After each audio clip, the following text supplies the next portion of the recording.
Okay. Well, as Chris touched on, embedded systems have different quality expectations than do general business and especially desktop software. We just wouldn't tolerate it if our cell phones crashed on a regular basis, or our set-top box, or heaven forbid, the avionics in the airplanes we fly. So in short, the effect of errors, unpredictable behavior, and degraded performance ranges from inconvenience to a bad user experience and eroded customer loyalty to potential loss of life. Some embedded systems are implicitly considered to be more dependable, such as avionics and aerospace systems. So what makes these systems more dependable? Well, apart from more reliable hardware platforms, it's the software components of those systems, the operating system and the application software. Applications and operating system components in embedded environments should be immune from crashes. They just shouldn't fail. Yet if an application does fail, failure shouldn't affect other applications or the operating system itself. In an embedded setting, this requirement is not so easy to satisfy, as the applications are often implemented as separate tasks that run within the same address space. And finally, the operating system and the application software shouldn't introduce unpredictable latencies. In other words, they should have predictable performance.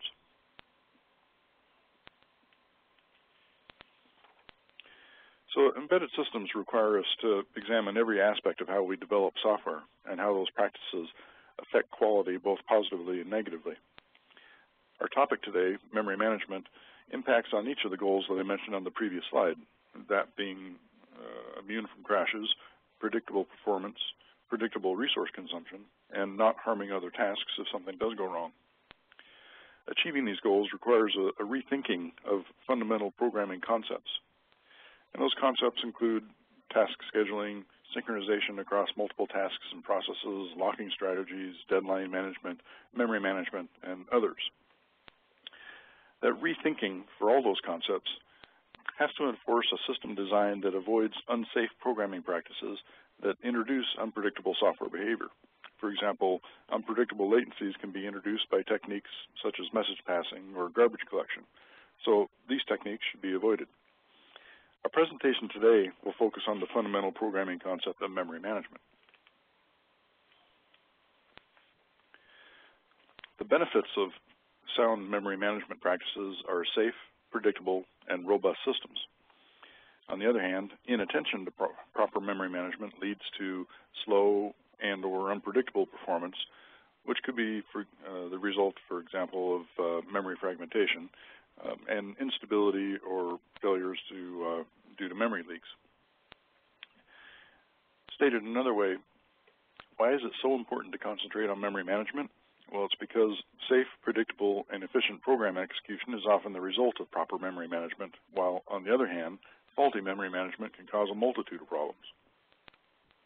The impact of badly written or improperly used memory management can have varying degrees of severity. A less severe consequence might mean slow or unpredictable application performance, for example, when the application is moved from a single-core to a multi-core environment. More severe impact could mean high memory fragmentation, which first leads to performance degradation and eventually to the application's failure. And even more severe could be unstable behavior or total system failure due to memory leaks.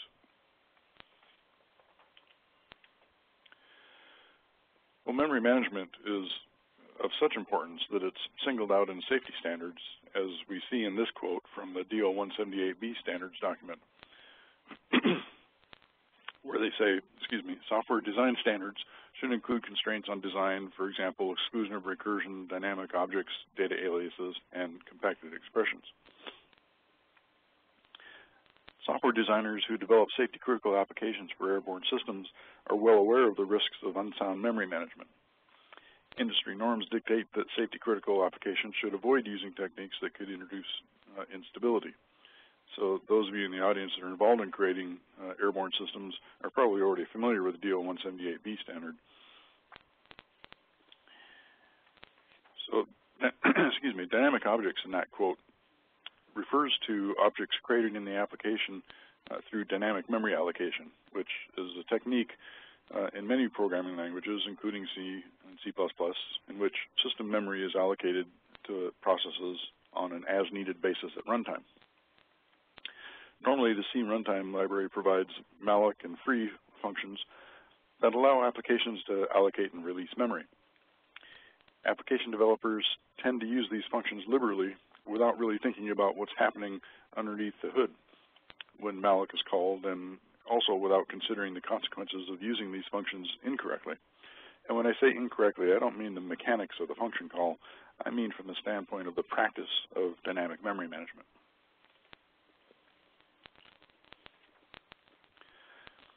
Dynamic memory allocation was really popularized with the C programming language in Unix systems in the late 60s and 70s, and systems that followed, including virtually all of today's embedded and real-time operating systems. Dynamic memory allocation, is very convenient and powerful, but it's risky. And one of the greatest risks is failure to diligently free allocated memory when it's no longer needed. This results in memory leaks that, no matter how much or how little available system memory there is, will cause the system to become progressively slower and eventually stop or crash altogether. The dynamically allocated memory needs to be carefully released when it's no longer needed or when it goes out of scope. The consequences of not releasing memory are potentially grave. The entire system can function or fail. So it's really no surprise that the DO-178B standard carries a specific warning against dynamic objects.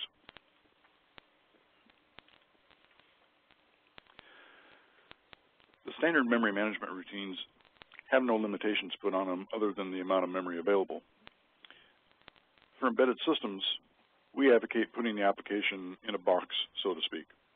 In other words, force the application to operate within a predefined memory arena that's large enough for the application to accomplish its purpose, but small enough that when that memory approaches 100% utilization, it still can't adversely affect the operating system or other tasks. To accomplish this, the responsibility for memory management must be taken away from the standard memory management routines, in other words, the C runtime libraries, Malloc, and free functions, and be assigned to the application. And that's exactly what we do with our in-memory database system. When you want to use an ExtremeDB in-memory database, it's up to you to allocate memory for the database and pass the starting address of that memory and the size of that memory to ExtremeDB, and then ExtremeDB takes over the management of that memory. ExtremeDB itself will never dynamically allocate memory. It only works within the memory that you give it for the in-memory database. If you exhaust that memory for the in-memory database, then the ExtremeDB runtime will give you a nice error code that says the database is out of memory, and it's up to you to do something about that. But again, ExtremeDB itself will never allocate dynamic memory. So we follow this principle ourselves. And while it might not be true of every application, it's usually possible to separate non-critical application activities from critical ones. For non-critical tasks, the general purpose standard dynamic allocator, Malloc and free, might still be used, provided that any memory leaks that occur in these non-critical tasks won't affect the safety-critical parts of the system. For the safety-critical tasks, the developer can replace the standard allocator with a custom allocator that sets aside a buffer for the exclusive use of that task and satisfies all the memory allocation requests out of that dedicated buffer. If the memory reserved for that buffer is exhausted, then the application is informed, which again is what we do in ExtremeDB. And when the application receives such a notification, then it needs to deal with it, either free up some memory within the buffer or find some more memory to devote to the task. So again, we want to replace the standard allocator with a custom allocator, and again, that's what we do within ExtremeDB. So ExtremeDB has its own allocators that work out of that dedicated buffer. So in addition to not having any limits, the standard memory management routines are not particularly suited to embedded systems. In fact, they're not suited to anything in particular. They're general purpose memory allocators that aren't optimized for any particular memory allocation pattern. Consequently, they have the potential for unpredictable performance, and even in the best case, the performance cost can be prohibitive, and the memory requirements, in other words, the overhead, can be excessive. And we're going to explore each of these in greater depth. In fact, avoiding general purpose allocators is a good strategy generally for embedded and real-time systems. These default general purpose allocators, in other words, Malloc, can introduce unpredictable latencies. They often use the memory pool inefficiently, and sometimes they're just too slow. And really, these drawbacks are not all that surprising. Again, these allocators must, by definition, satisfy a variety of application scenarios and different allocation patterns. Some of those patterns are going to be served more efficiently, and some are going to be served less efficiently by a general-purpose allocator. In contrast, the allocators that best serve embedded systems concentrate on just a few allocation patterns, and only those allocation patterns that are actually required by any given system. Therefore, a lot of efficiency is gained by using allocators that are optimized for those specific patterns. And again, we're going to explore that in some depth here. So once again, we advocate that the applications take responsibility for memory management. And the more applications depend on dynamic memory management, the stronger that recommendation is. Now, as you might imagine, an in-memory database does prodigious amounts of memory allocation and deallocation. So it really made a lot of sense for McObject to never delegate responsibility for memory management to a general purpose routine like Malloc. So taking that responsibility is done by implementing custom memory management routines to replace the standard Malloc and free that's provided by the C runtime library or their equivalents in other languages. Further, embedded systems developers can implement different memory allocation algorithms that are optimized for specific memory allocation patterns and thereby improve predictability, improve performance, and improve efficient memory use. But before we discuss these custom allocators, let's make sure we understand what the job of an allocator is. Generally speaking, an allocator keeps track of what parts of memory are used and what parts are free. A design goal of any allocator is to minimize the wasted memory space, balancing the amount of wasted space against the processing time that's required to recover that wasted space. A major target of allocators is to limit the fragmentation that occurs when applications allocate and free memory blocks in random order. Defragmentation strategies employed by general purpose allocators impose CPU overhead that can be too high for real-time systems. Custom memory managers can offer solutions that provide a better fit for the resource-constrained runtime environment of embedded applications. So in a bit, we're going to briefly discuss some of the custom allocator algorithms. We'll take a look at four major algorithms: list-based allocators, block allocators, stack allocators, and bitmap allocators. Custom memory managers can use any one of these algorithms or a combination of different algorithms, and if you go do an internet search for memory management or memory allocation, you'll find that there are a large number of different allocation strategies out there. We're just going to barely scratch the surface of this topic today. All right, so first of all, list allocators. These usually form the foundation for the general purpose memory managers like Malloc and are capable of handling unpredictable allocation patterns. In other words, allocating and deallocating memory randomly. So this type of algorithm organizes a pool of contiguous memory locations, which we call freeholds, into a singly linked list. And so the allocator services a request for memory by walking the list, looking for a hole that's large enough to satisfy an allocation request. Now, within list allocators, there's several different lookup strategies that are possible to satisfy a request for memory allocation of a given size. These strategies include first fit, in which the allocator walks the linked list from the beginning of the list to find the first available memory hole. Next fit, which begins searching where a previous search left off, rather than from the beginning of the list. And quick fit, in which the allocator uses its own list of common memory sizes to quickly allocate a block of memory that's large enough, but perhaps larger than needed. So suppose we have two requests for 32 bytes, and the list allocator finds a free hole of 100 bytes. It's going to divide that 100 byte chunk into chunks of 32, 32, and 36. If the first 32 bytes is freed before the second, we now have two free holes of 32 bytes and 36 bytes where we once had 100 bytes of contiguous memory. That's fragmentation. Fragmentation can continue in this way until there's no free holes that remain that are large enough to be usable, even though in the aggregate there's plenty of free memory. And that's the reason that memory allocators employ various defragmentation techniques. There's also metadata involved in the managing the free holes. So again, the list allocator uses a singly linked list to manage the free holes. So it's a linked list, essentially. And so every link in the chain, assuming a 32-byte system, has a 32-byte pointer that points to the next free hole in the chain. And then we have to know what the size of each of those free holes is. So there's another 4 bytes of overhead. So for every free hole, you've got 8 bytes of overhead. And as the system becomes more and more fragmented, you've got more and more free holes. And so the ratio of metadata, in other words, overhead, relative to the size of the total heap grows. Now, when your system first starts up, you've got one huge free hole, which is your heap.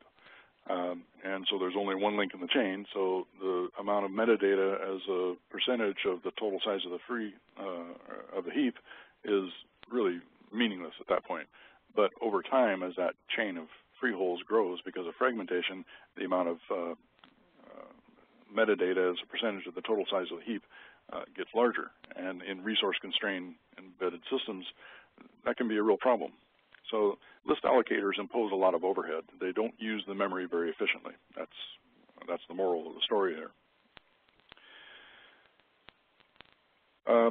So a major drawback of list allocators is they introduce fragmentation.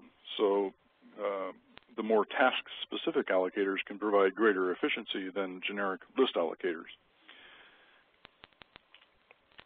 So the first one we're going to talk about is a block allocator. A block allocator is given a quantity of memory and divides it into equal size pieces, and then organizes those equal size pieces into a linked list of free elements. So a block allocator eliminates fragmentation because the blocks are all of an equal size. And therefore, when they're freed, they are not, and they do not need to be, joined with adjacent free blocks in order to minimize fragmentation. There's also less overhead. In other words, they're more efficient because each block is a fixed known size, so we don't need to carry that additional piece of metadata. In other words, the size of the free hole. We know what the size is. It's whatever the block size is that we determined when we implemented the allocator. So for, again, a 32-bit system, that frees up at least 32 bits of memory per block. So that can be a significant saving. So block allocators eliminate fragmentation, and they cut our overhead in half. So block allocators are typically used in applications that tend to allocate a large number of small objects that are the same size. So we know what the size is, but we don't necessarily know what the number of objects is, so we still want the benefit of quasi-dynamic memory allocation. So some examples of such allocations include small scalar values, such as timestamp value pairs that can represent sensor data. Another allocation pattern that's well served by the block allocator is abstract syntax tree nodes used by various parsers. And in fact, an in-memory database is a great example for use of a block manager. All database systems organize their content in terms of database pages. Doesn't matter if it's an in-memory database or an on-disk database. The only difference is that an in-memory database uses a much smaller page size than an on-disk database does. An on-disk database will typically use a page size that's a multiple of the disk blocking factor. But memory is not a block device, so there's no particular reason to choose a large page size like 4K or 8K. So we tend to use much smaller page sizes in an in-memory database, but nevertheless, the page is always the same size. So that's a perfect application for a block allocator. So the idea behind the block allocator is really very simple. The allocator is given a quantity of memory, which we will call a large block, and it divides it into equal-sized pieces and organizes those in a linked list of free elements.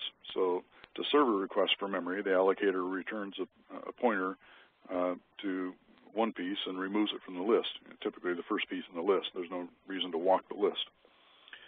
So it also makes the block allocator faster. There's no walking of the list.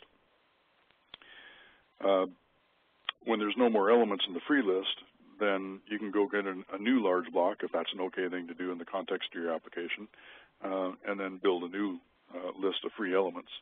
And then that new large block, again, is going to get divided by the allocator into equal-sized elements. When an object is freed, it's put back into its original free list. Since all the allocated objects in a given list are the same size, there's no need for the block allocator to remember each element's size. So again, we don't have to carry that piece of metadata or to aggregate smaller chunks into larger ones. In other words, there's no need for defragmentation. So there's less overhead in terms of metadata, and there's fewer CPU cycles being used by avoiding the aggregation of adjacent free blocks and by not having to walk the free list in order to find a free hole that's large enough to satisfy a given allocation request. All the free holes are going to be large enough to satisfy an allocation request. So the most basic block allocators satisfy allocation requests only for the objects that fit into their predetermined element size, making such algorithms, which makes these algorithms useful only when the allocation pattern is known in advance. For example, when the application always allocates 16-byte objects.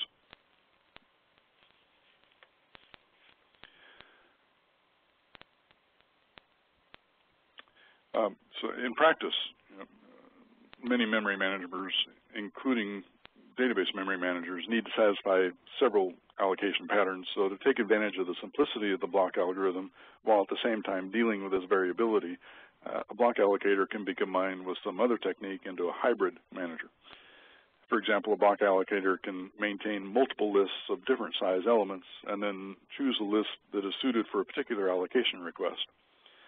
Meanwhile, the blocks themselves and objects that exceed the chunk of any size of the blocks can be allocated using another general purpose allocator, for example, a page allocator or a list allocator. So in such an implementation, the number of allocations or objects processed by the block algorithm is typically many times higher than those made by the general purpose Malloc, and this can greatly enhance performance. Now, block allocators can benefit safety-critical systems because they impose less overhead. Therefore, they maximize the amount of memory that's available to applications, and they also don't have to deal with defragmentation. I know I keep hammering on that point, but it's important. So we're sparing those CPU cycles and maximizing performance and maximizing predictability. So the next allocator we want to talk about is called a stack allocator. So memory allocators would be simpler to design and implement, and they would perform better if all they had to do was allocate objects and not free them. And the stack allocator is designed to basically follow this simple strategy. So stack-based allocators are a good fit when the memory requirements can be divided into a first phase in which the objects are allocated, and then a second phase in which they're all deallocated and no longer need. And that's the essence of the stack-based allocator. Stack-based allocators use a similar concept to the application's call stack. So with each allocation, a pointer gets advanced, and when the memory is no longer required, then the pointer is simply rewound to the starting point. So it's similar to the call stack. So the call stack in a C program, when the function is called, then memory space for its local variables and the arguments to that function is pushed onto the stack. In other words, the stack pointer is advanced. And then when the function returns, those local variables are no longer needed or the arguments to that function, so the stack pointer is rewound to its starting point before the function call. It's called pushing and popping the stack. And that is essentially how the stack-based allocator works as well. So one useful example of the use of the stack-based allocators in XML parsers, in which you have short-lived objects that can be released all at once. Another example from ExtremeDB is SQL parser and executor. So when we receive an SQL statement, we have to parse it, so we have to build a parse tree. Once we've built the parse tree, then we need to go into the optimization phase, which includes a lot of memory allocations to create different execution plan steps. And then there's a need to assemble a sequence of execution plan steps that are more efficient than any other combination of execution plan steps. And then finally, we have to execute the execution plan. And in the case of a select statement, that means building a result set, which means more memory allocation. But here's the key. When you're done with that SQL statement, when you call SQL free statement or whatever the equivalent API might be to release that SQL statement handle, we're done with all that memory.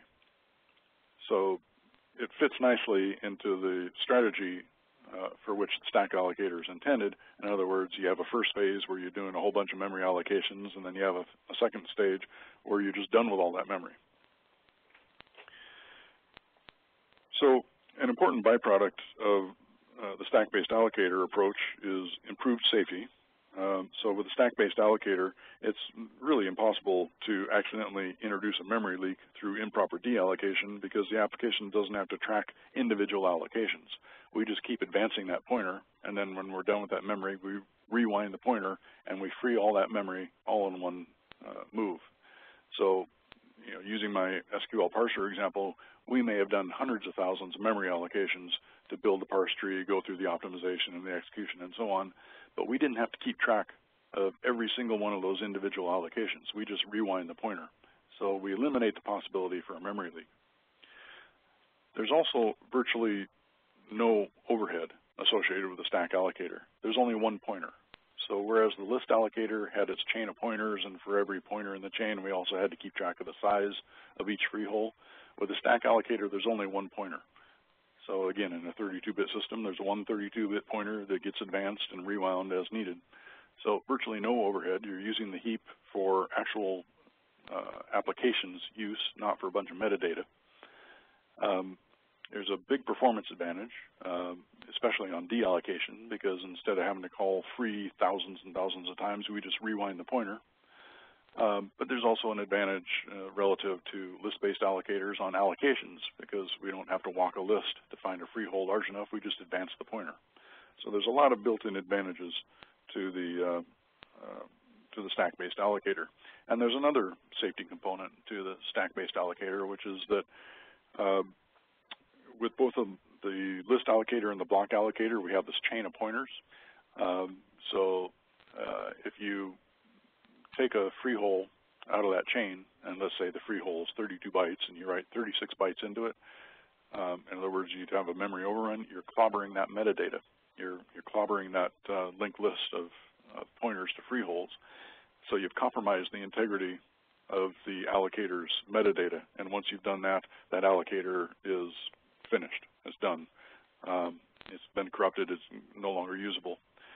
The stack allocator is much less susceptible to that type of corruption because there's only that single pointer. There's not a chain of pointers.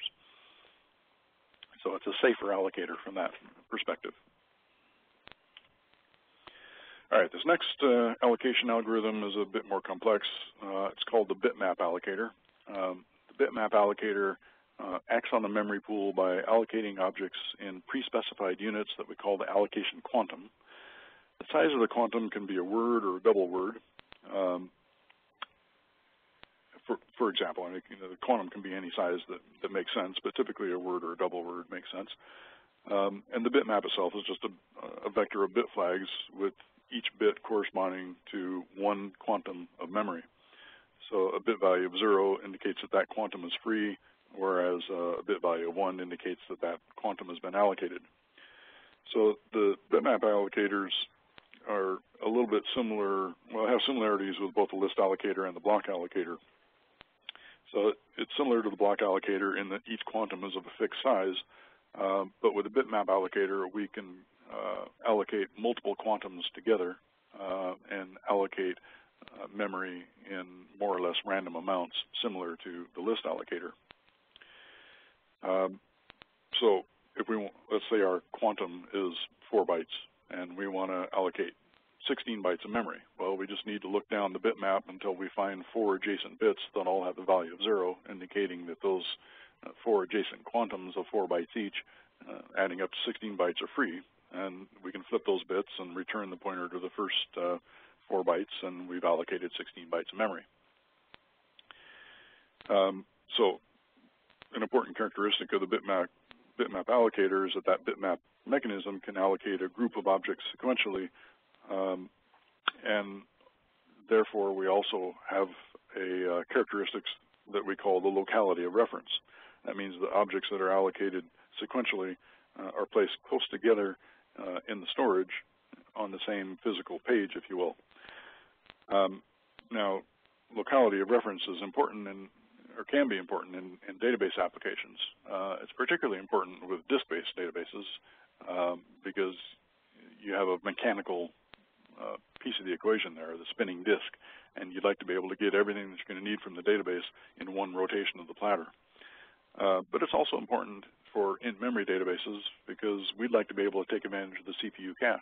So if we can get everything across the memory bus in one transfer that's going to be needed for a given operation and get it all into the CPU cache and not have to make multiple trips back and forth across the memory bus, which typically runs at a quarter or 1/3 the speed of the CPU, then there's an advantage for an in-memory database as well.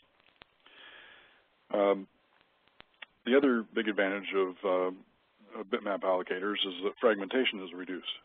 When objects are allocated by a quantum of comparable size, then small unused holes in the memory pool are going to be avoided. And another performance advantage of the algorithm lies in the fact that the bitmaps themselves are not interleaved with the main storage, which improves the locality of searching and also has a safety aspect to it. In other words, the metadata is kept separate from the heap. So remember, the linked list for the list allocator and the block allocator, you have that metadata interspersed with the heap.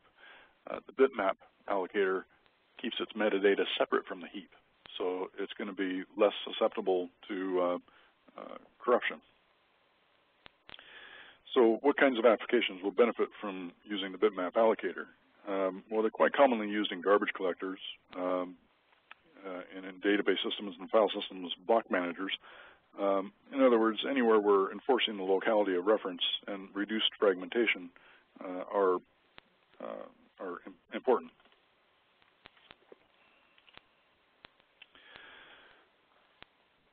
All right, so a lot of us now work in multi-core environments with multi-threaded applications, and memory management can be especially important here. In today's world of multi-core processors with multi-threaded applications, developers need to constantly think about how to harness the power of multiple CPU cores. Increasing application performance greatly depends on proper use of multiple application threads. In particular, multi-threaded applications running on multi-core systems can actually slow down when performing many memory allocations. Often an application will run fine on a single core CPU, but then you put it on a system with 2 or more cores, and you actually see a slowdown in performance, not the expected doubling of performance.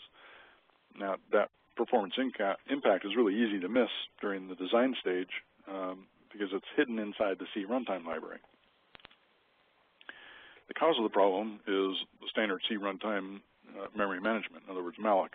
Just as with concurrent access to database systems, that list allocator's chain of pointers is a shared resource that has to be protected. In other words, you'd have a real problem if you had one thread in the middle of breaking the chain to be able to insert a new link, which is then interrupted by a context switch, and another thread tried to walk that chain, which was broken by the first thread. And it would walk off into the weeds, and you'd have a crash. So, of course, the chain is protected by a mutex to prevent concurrent access and preserve the allocator's consistency. So, locking a mutex presents minor overhead when there's no or very few conflicts. But as the number of Malloc and free calls increase, the contention for the resource increases, and it creates a lock conflict. To resolve the conflict, the operating system has to do a context switch, which suspends the thread that attempted to access the allocator and puts it into the kernel's waiting queue. When the allocator is released, then that thread is allowed to run and access the allocator. Even if every thread only accesses objects that it creates by itself, and so would otherwise need no synchronization, there's still only one memory allocator, which results in a lot of conflicts between the threads. The consequence is that same application would perform better on a single CPU than it would on, or a single core CPU than it would on multi-core CPUs. So to summarize, the large number of context switches caused by the synchronization mechanism that's used by standard Malloc often degrades an application's performance when you put it on multi-core systems. So to address the problem, we can create another custom memory manager that largely avoids the need for that synchronization. So how can we do that? Well, the simplest way of avoiding conflicts would be for each thread to allocate objects on the stack rather than in dynamic memory, in other words, with local variables declared in the function body. From a performance perspective, that'd be the ideal solution. However, this simplified approach isn't really all that viable. The thread stack size is very limited, especially in embedded systems, and therefore allocating large objects or a large number of small objects on the stack is really just impossible. A more practical approach is to provide a separate memory allocator for each thread, so each allocator manages memory independently of the other threads. This approach is called a thread local allocator. The thread local allocator is a custom allocator that avoids creating locking conflicts when objects are allocated and released locally, in other words, within the same task. When allocating an object in one task and then deallocating it in another task, then a lock is going to be needed, but this allocator takes measures to minimize those locking conflicts. So the implementation of the thread local memory manager is based on two concepts. The block allocator that we talked about before, and the concept of thread local storage. Thread local storage is a means to map global memory to a local thread's memory, and if you're already doing multi-threaded programming, you're already very familiar with this concept. So again, the thread local memory manager is based on the block allocator that we talked about earlier. So the thread local allocator is going to create and maintain a number of linked lists or chains of same size small blocks that are made out of large pages. And then to allocate memory, the allocator is simply going to unlink a block from the appropriate chain and return the pointer to the block to the application. When a new large page is necessary, the allocator can use a general purpose allocator like Malloc or our own general purpose list allocator to allocate a new large page, which then is going to get subdivided up into fixed size chunks. So with a thread local allocator, as long as all the objects are allocated and deallocated locally, in other words, by the same thread, then this algorithm doesn't require any synchronization at all. Remember, each thread is going to have its own allocator with its own metadata, and so it doesn't need to coordinate with any other thread. So we eliminate those lock conflicts for local allocations. But what happens when objects are not local? In other words, allocated by one thread and been deallocated by a different thread. So the memory manager maintains what we call a pending free request list, or a PRL, for each thread. When an object is allocated in one thread and is being deallocated by another thread, then the deallocating thread simply links that object into its PRL list. Of course, the PRL is protected by a mutex because it is a shared resource. And then each thread will periodically deallocate objects in its PRL all at once. So what does periodically mean? Well, you could do that based on a timer. So just wake up once a second and clean up the PRL. Or when a certain number of objects are sitting in the PRL, for example, when you've accumulated 1,000 objects in the PRL, go clean it up. Or maybe you do it on the aggregate amount of memory that's sitting in the PRL. So you've got 100 objects that add up to 50K of memory. Go clean up the PRL. But it's important to note that regardless of what criteria you use, the number of synchronization requests are going to be reduced significantly. First, we have local allocations. Objects that are allocated and freed by the same thread, they don't need any synchronization whatsoever. And then secondly, even when the object is deallocated by a different thread, it doesn't interfere with all the other threads, but only those threads that need to use the same PRL. So here's a picture of what the thread local allocator looks like. So in our example here, our thread local allocator has 3 lists of same size blocks. We have a 32-byte list, a 64-byte list, and a 512-byte list. So when an allocation request comes into the thread local allocator, it's going to look at the size of that allocation request. And let's say the allocation request was for 56 bytes. So it's going to allocate that or satisfy that request out of the 64-byte list. So it's going to look at the size of the allocation request and pick the fixed size block list of the most appropriate size and satisfy the allocation request out of that particular list. And then each thread has its own PRL. And of course, I didn't have room on the slide here, but if you can imagine that there's 8 different threads, and from your application's allocation pattern that thread number 1, objects allocated by thread number 1 will only ever be deallocated by thread 3 and thread 7, then you can see how the synchronization conflicts are minimized. When thread 3 or thread 7 needs to deallocate that object and lock that PRL, it only interferes with thread 7 and thread 1 and thread 2, 4, and whatever the rest of the numbers are unaffected by that. So use of the PRL, even when objects are not so-called local, still minimizes the number of synchronization conflicts. All right, so to the applications, the thread local allocator exports 3 functions that have a syntax very similar to the standard C runtime API. So there's thread malloc, thread realloc, and thread free. And then if we're using C++, we can just overload the new and delete operators, and we can use the thread local allocator seamlessly in our application.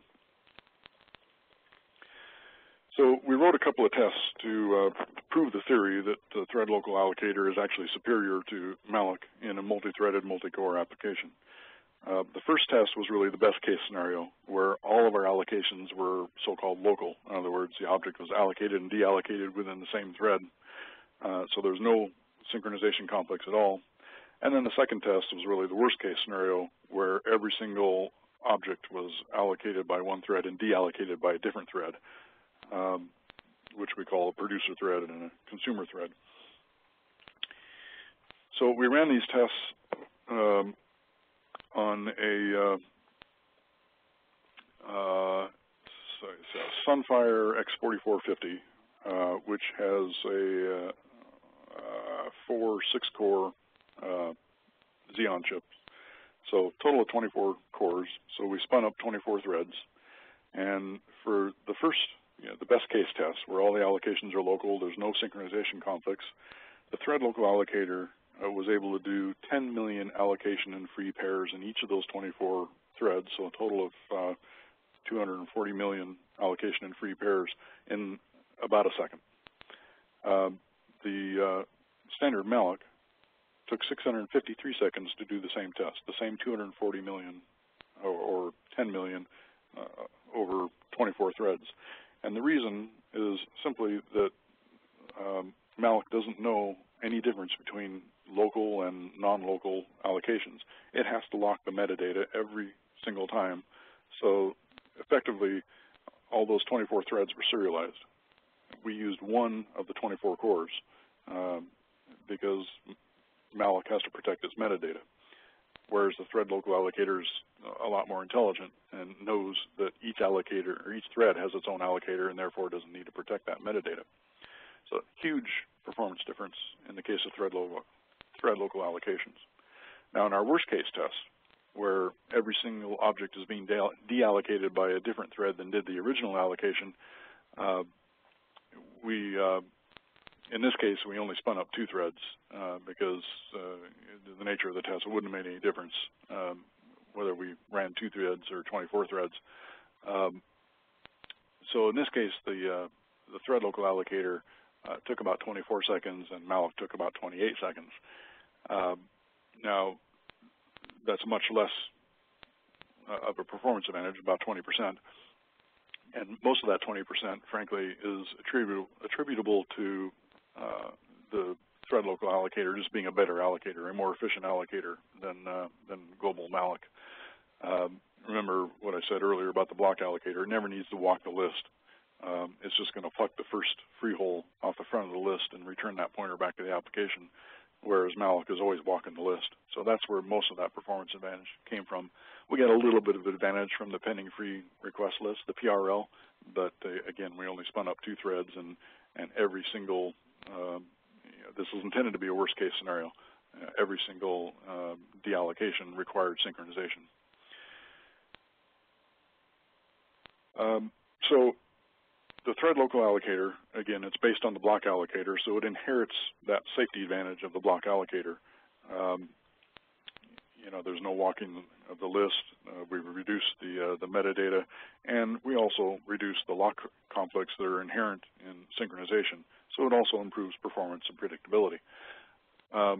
Now, your results, of course, are going to be different. You're not going to get the 650-fold performance improvement that we see with the best case test, and you're probably not also going to see the worst case example of only 20% performance improvement. You're going to have you're going to be somewhere in that spectrum between 100% local allocations and 100% global allocations, and the benefit that you see from using a thread local allocator strategy is going to be a function of where you fall on that continuum of local to global allocations. So our approaches to memory management significantly affect embedded code safety, performance, and predictability, as well as prospects for DO-178B airborne software certification. And that's due to the fact that dynamic memory allocation is risky. It can and it should be eliminated from safety critical processes. Further, the general purpose C and C++ language memory allocators are really not optimized for embedded systems. In fact, they're not optimized for anything. They're general purpose allocators. So when possible, they should be replaced with custom allocators that deliver safety and predictability when allocating memory. And a number of different algorithms can be considered. We looked at bitmap allocators, block allocators, and stack allocators. But again, if you go search for memory allocators on the internet, you'll find a lot of special purpose allocators, and I'm sure you can find one that is going to suit your particular allocation pattern. And then finally, we looked at the impact of using the default allocators in multi-threaded applications on multi-core systems, and how you can improve that with your own thread local allocator. So along the way, I tried to sprinkle in some examples from ExtremeDB, and the point being that all of these allocators that we talked about today are actually used in ExtremeDB and or PERST, our open source database. So our in-memory database for embedded systems heavily depends on fast and efficient memory allocation, which you would expect of an in-memory database.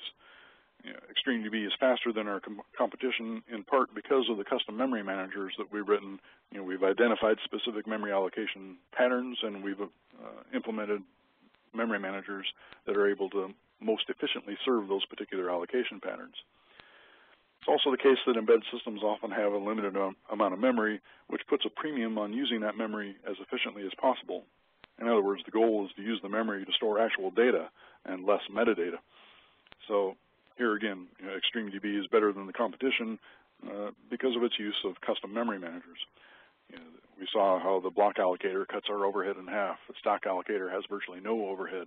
The bitmap allocator keeps its metadata separate from the rest of the heap to improve safety. So my last point is that the portability of ExtremeDB is actually improved by eliminating our dependence on the C runtime, including Malloc and free. ExtremeDB's core actually has no dependence on any component of the C runtime library. Consequently, we've enjoyed adoption in a variety of vertical markets, including military and aerospace, industrial control, consumer electronics, communications infrastructure, and automotive.